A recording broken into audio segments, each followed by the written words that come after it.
fashion designer struggling to price your designs, you are not alone. Many fashion designers undercharge their value because of the fear of losing their customers. And this mindset is keeping you broke. In today's video, I'll be showing you how to properly price your designs so you don't work for peanuts, but you can actually make real profits. Now, I'm not saying you have to put ridiculous prices in your designs. I'm not saying you have to overcharge your clients. No, what I'm only saying is that at the end of the day, after making an outfit, you go home with a reasonable profit. Now, if this video is for you, stay tuned till the end. Now, let's talk about why a lot of fashion designers undercharge their value or their fashion designs before we get to the solution. Now, one of the major reasons why most fashion designers undercharge their design is the fear of losing clients. Now, what you do not know is that clients do not just pay they don't just pay your price for an outfit. They pay for value. They know what they are doing, and if they see value, they will pay. Now, I have encountered this a lot of time, and that's why I wanted to speak to a lot of fashion designers, because I myself that is speaking to you today has encountered it a couple of years before I was able to overcome this fear. I had undercharged myself a whole lot of times. At the end of the day, I probably may not get any profit from the design.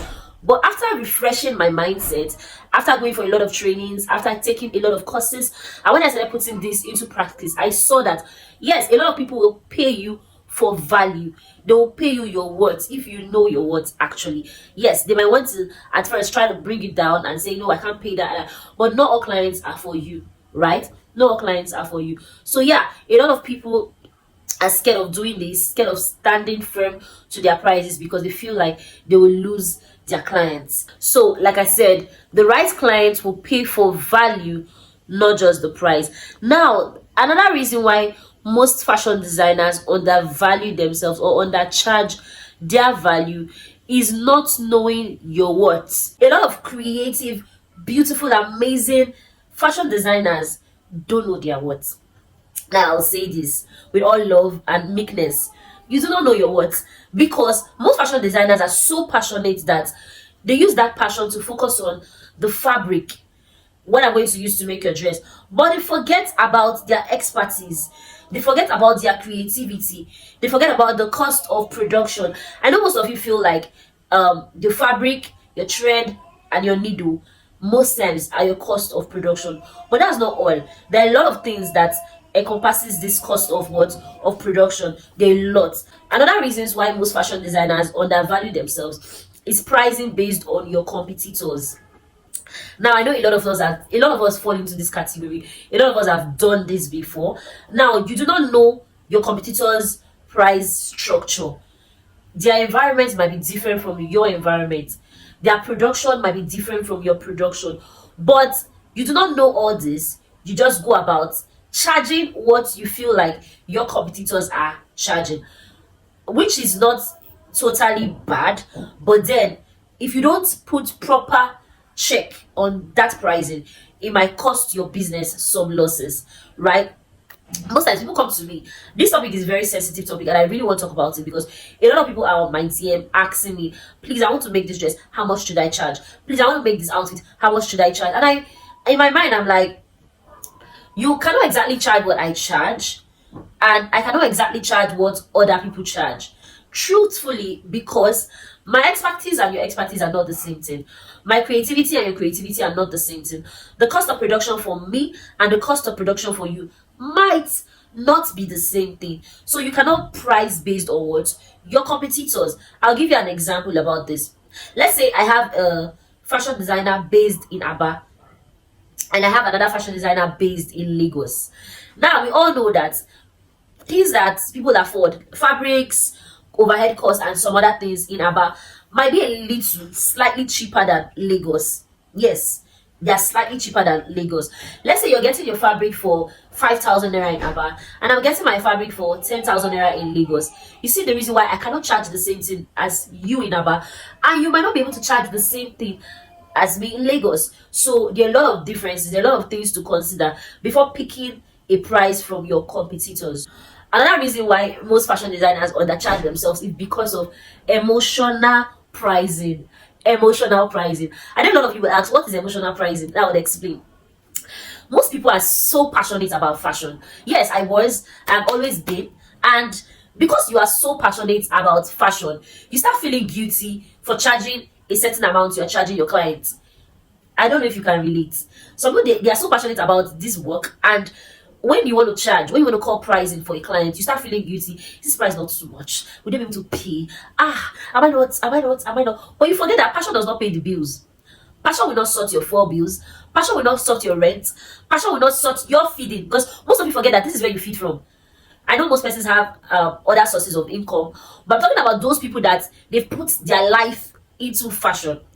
You have told yourself that there's no plan B. This is my whole plan. Now, you should also consider that this is where all your resources are coming in from. Passion will not pay your bills. So you have to be what? Wise. You have to be wise. All right, let's move on. If you want to build a profitable brand, a profitable business, you have to stop guessing your prices. You have to stop guessing your prices.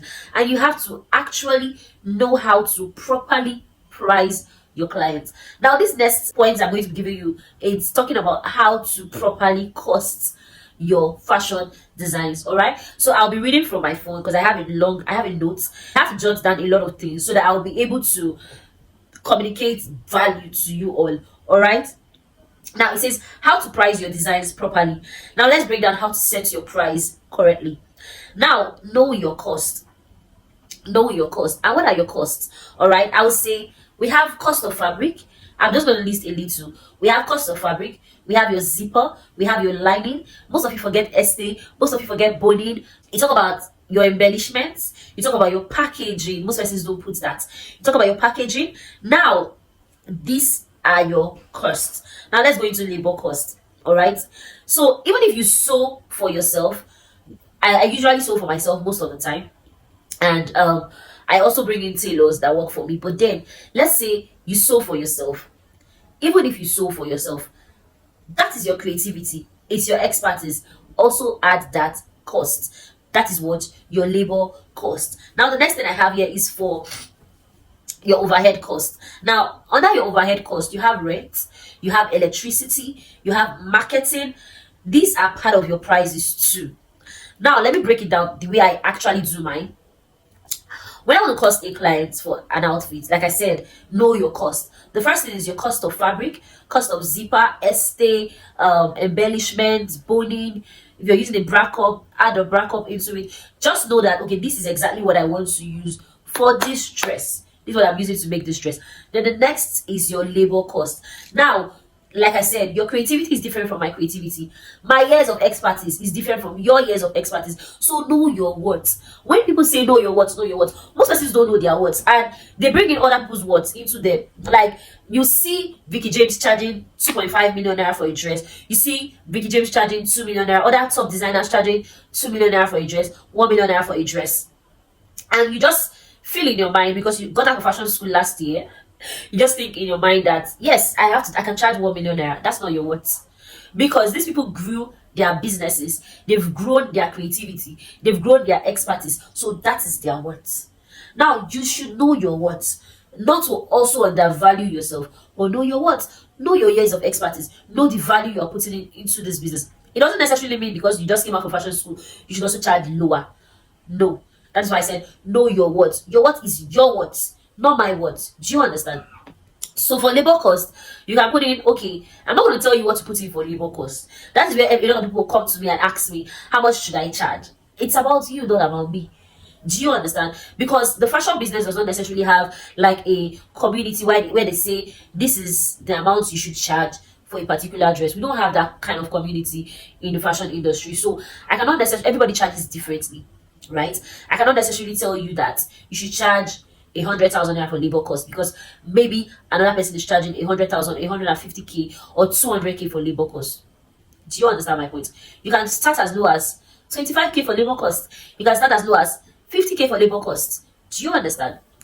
Now the next thing is your overhead cost, what we call overhead cost. Now your overhead cost includes your rent, Your overhead costs include your electricity. It's either you're going to buy fuel, because you know how Nigeria can be, or you're going to pay for electricity, which is your lights. Another overhead cost is your packaging. Your packaging is part of your overhead cost. Another overhead cost I can think from the top of my head is marketing. Most persons don't put in anything for marketing, advertising. Now let me make it simpler for you.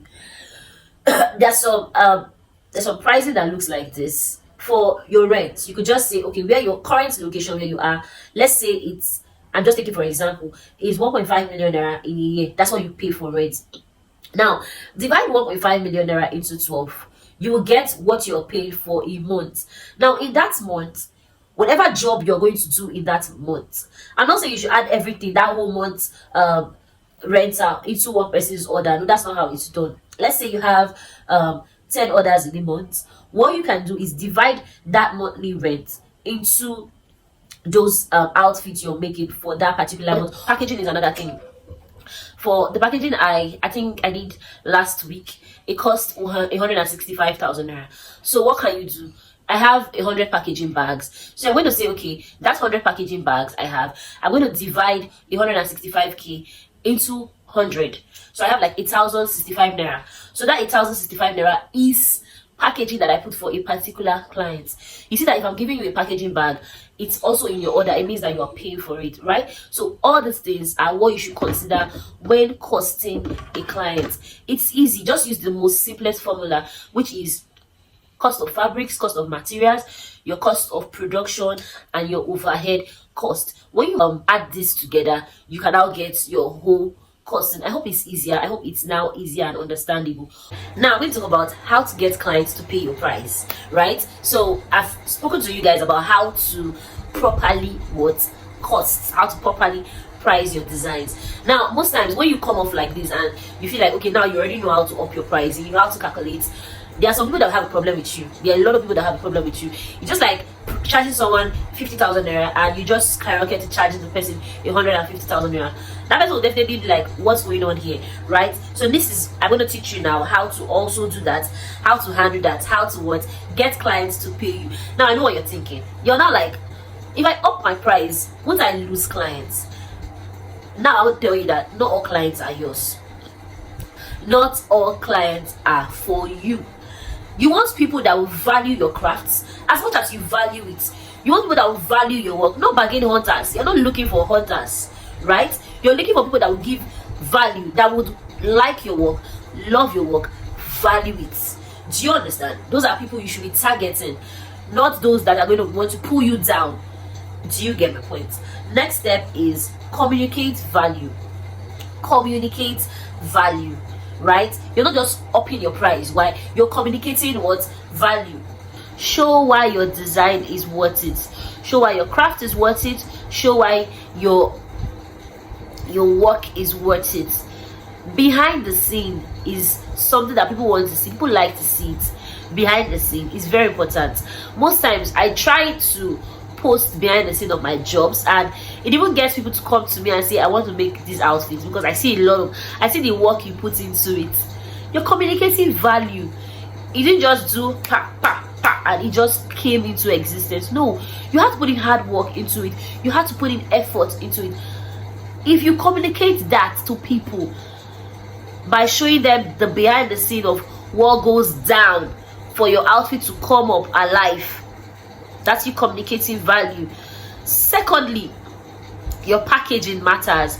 Luxury packaging. You cannot just, you want to charge 1 million naira for a dress, you can't just carry that dress and put it into a nylon bag. No, that's not luxury packaging. Now the next point in order to get clients that will pay you is be confident in your pricing. If you're not confident in your pricing, your clients will also not be confident in your pricing. It then means that if you're doubting your pricing, I've been there before, and I saw how it is. So I'm not talking to you with I'm not talking to you from just the top of my brain. I'm talking to you from experience.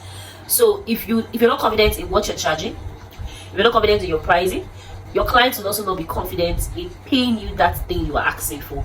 All right. So putting these points on, putting this information out to work, would be able to enable you to get what the luxury clientels you are looking for. Also, pay attention to advertising. It's actually very important. I know I've told you about pricing your value, like knowing your worth and actually pricing your worth. Now, most persons might be like, okay, I don't think my worth is that much. What can I do? Now, what you can do is to position your brand for higher pricing. Now, most persons will ask me, so how do I position my brand for higher pricing? For you to raise your price, you have to raise your value. You don't just raise your price. Let's say you started sewing since 2012. You've been sewing a dress for, let's say, 100,000 naira, and because you just hear that other people are sewing dresses for 1,000,000 naira, you just feel like you should up your price to 1,000,000 naira. I don't think things work that way, except you know that the value you're giving into this job is high, right? So you have to up that value first before trying to what? Up your price.